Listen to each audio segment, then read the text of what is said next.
So I've had this box now, this power station, DeWalt Power Station, for about a year. I've done some other videos on it. And right now I'm airing up this kiddie pool. I'm about to wash it. It's really nasty.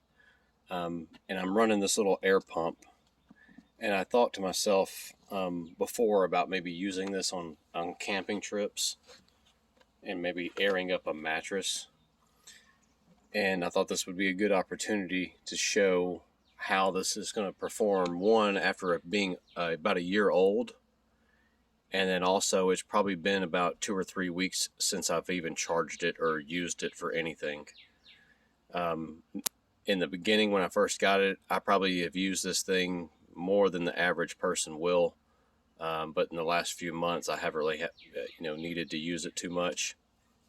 That may change here since the summer is getting here and I'm about to get busier. But I thought about using this on camping trips. You got some USBs and you have two 110 to 120 outlets down here.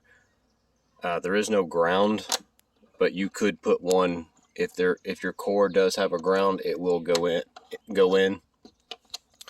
So I'm airing up this mattress and I started to use it, and I don't know if it's because I haven't charged it in a week, or I aired this up for about 10 seconds and then I started thinking, hey, this is a good video opportunity. I'm going to show you how well it runs, this pump, compared to being plugged into house power, and then we'll see what the battery is like. Now right now it's showing I have 3 out of the 4 bars. I don't know what it was when I grabbed it out of my Forerunner and started using it, but that may have just lost the bar for what I just did a few moments ago. So here's how it sounds.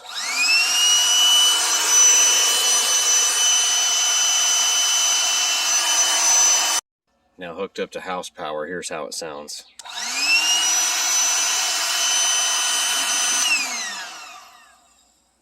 Pretty much identical. This is only a not even 1 amp motor, so it shouldn't be too much for this thing. But I'm going to go ahead and air up this 3rd layer and we'll see how much battery is still left. And we're getting some type of warning here. We might have to turn it off. I said 12.5. I saw on the one thing I do to check the current volts, you can turn the light on and it'll give you the current volts. So it says 12.5. After it's fully charged, it's usually around 12.8 or 9.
So we have a indicator here. Maybe that's a hot or overheating indicator. I'm not sure.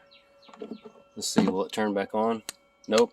So it's not turning. So if I turn it off, turn it back on, it's off. So I'm sure it'll work now.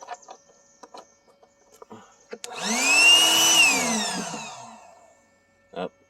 It did it again right away. I've had that happen on higher amp tools, but nothing this small. So I'm just curious. Let's see where the volts, what it's showing. So it's showing 12.5. And it blew it up just about as fast as the house power. I couldn't tell really that much of a difference. Okay, so it's been a few days since I shot that first part of the video, and I still have not charged this. And right now it's showing 12.6 volts when I just press the light button.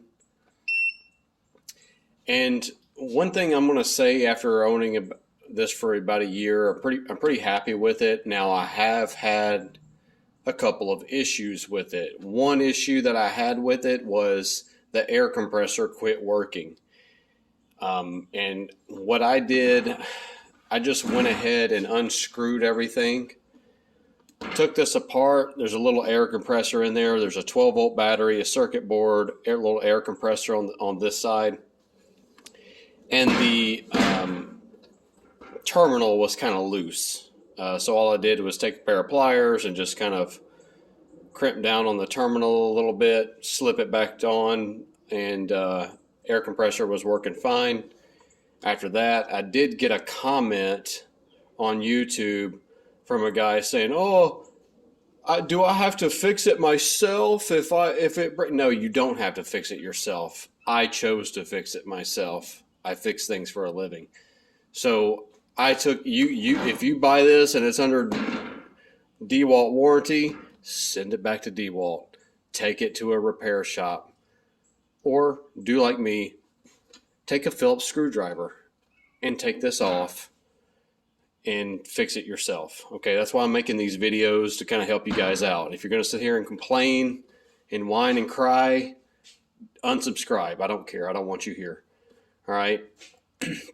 I did that because it was just faster and easier for me to unscrew it, fix it myself, and continue on, go about it. It would have taken longer. I would have wasted more amount of time figuring out where to take it, taking it to them, waiting it, all blah, blah, blah. I don't care. I'm not interested in that. If that's, oh, I'm too, whatever. Yeah, you don't realize you're wasting your freaking time. You don't value your time, apparently. Okay, another thing that a lot of people were asking on the other video was about the charger. Here's the charger. Pause it if you need to. Plugs in right there. Can you charge it in a car? Yes, you can. They make chargers for this. Type into it, engine search, internet engine. Say car charger for DeWalt DXAEPS14. Boom, there's going to be 1,000 freaking options for you to buy one. Yes, you can charge it, or you can use this one with an inverter. Got another comment from somebody else whining and crying about, oh, can I charge it from my car? Why aren't you responding? Yes, okay, yes, you can charge it from your car. All right. It's been a few days. I bought a new pool for the kids. I'm going to blow it up. It's still at 12.6. Let's go ahead and blow this thing up. And like I said, it's probably been at least a month at this point since I've charged this thing up. So let's see how well it does. Oh, and I almost forgot to share with you guys the second issue I had. One time I go to hook this up to a friend's vehicle to boost him off, and it wasn't working. Sometimes I'll plug my multimeter to this right here, and I'll get 12.6 to whatever it basically will be the same as right here. Sometimes I plug it up and nothing is there. So what happens is there's a safety mechanism in there, and if it's getting no power, if you go to hook this up to a battery, that's what I want you to do. Okay, so just touch them to each other just real quick, just once, and it'll turn the light on, and then it always has power. So just touch them together just real quick, and then put this on the negative post, put that on the positive post of your battery, and it's sending power right there for several minutes. So kind of a way to bypass that safety switch that's built into it. Because all the other times I've done that, I've just hooked it up to a battery and it's already sending power to the battery. But if it doesn't, maybe try just touching them together real quick and then putting it on the battery, and hopefully that'll help. And one last thing about charging this, I would see a lot of comments, people, reviews or whatever, people saying, oh, I won't hold a charge after whatever. It's a 12-volt car battery, basically. It's a regular, or it's like a little miniature 12-volt battery, similar to what's in your car, similar to what's in a lot of 12-volt vehicles, golf carts, whatever. It's just a smaller version of it. When it's fully charged, you're going to get about 12.6, 12.7, 12.8, maybe that. After you fully charge this, it might even show as far as 14 volts. There's no way that battery is going to hold it. It's a 12-volt battery. Okay, so it might show it for when it's brand new, you've charged it for the first time, it's probably going to show about 13.4 for a little while, but as it sits for a few days, it's going to eventually work its way down to about 12.6, 12.78, somewhere in there. That's fully charged. Okay. Volts is one thing, amps is another thing. All right. That's still, that 12-volt battery is still very strong. Okay. It's got a lot of capacity to it. So that's just one thing I wanted to mention. People think it's not holding a charge. If it's showing 12.6 or up, it's fully charged. All right, so let's get to it. Let's fill up our rectangular family pool. Hasn't been charged for a month or so. I used it a little bit a few days ago. As you can see earlier in this video, I haven't charged it at all. So let's blow up this pool. So I'm about to fold out this pool, and we're going to put it on our wooden deck here. And our deck has some, shoddy wood, some nails that I sometimes have to hammer down with a hammer. But if you lay down a rug underneath the pool, that just kind of gives more of a cushion between the thin layer of rubber and your feet. And that's probably going to help avoid any punctures or leaks for the pool.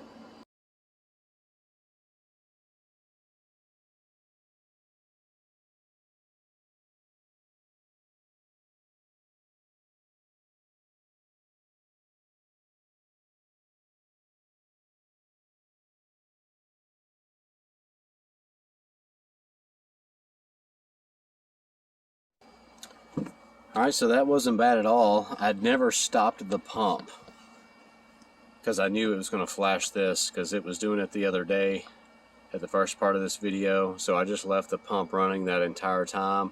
I'm going to say I was running a time lapse. I'm going to say that took about 5 minutes. But all I would have to do to stop this is just do it again, and the pump would start working. And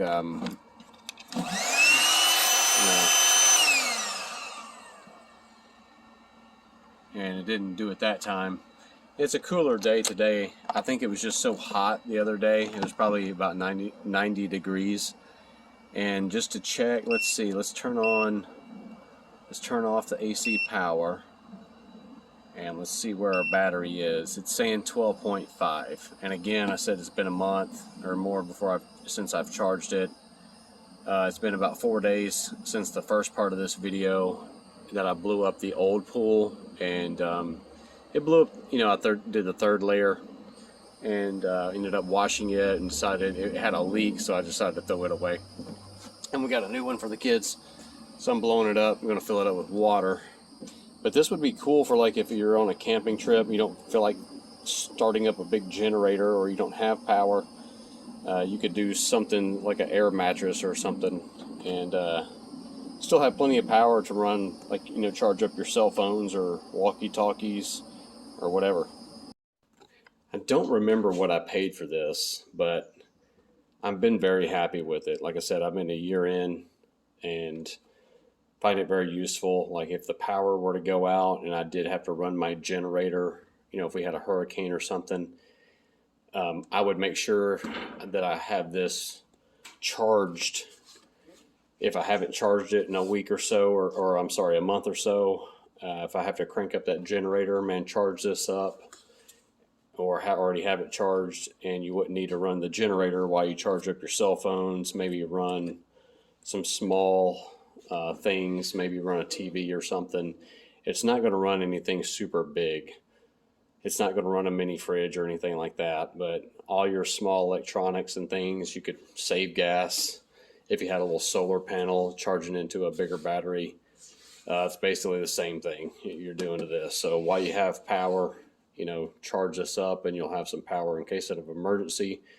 Boost box, air compressor, and AC power, some USBs, actually some light. You know, that would also be helpful in an emergency or camping or something. Pretty useful thing to have. I highly recommend it. So I hope you liked the video. Like I said, I'm not a DeWalt. This isn't a sponsored thing. You know, I know they've had some bad reviews on other models. I personally like this one. But I hope you like the video. Hope you find it helpful and it answers any questions you might have on this unit. Thanks. Oh, and one last thing, go check out my other video where I did a torture test if you want to kind of see what this thing will do before it won't do anything else. So hit the like button, subscribe, go watch that other video, thumbs up, all that good stuff. See you guys next time.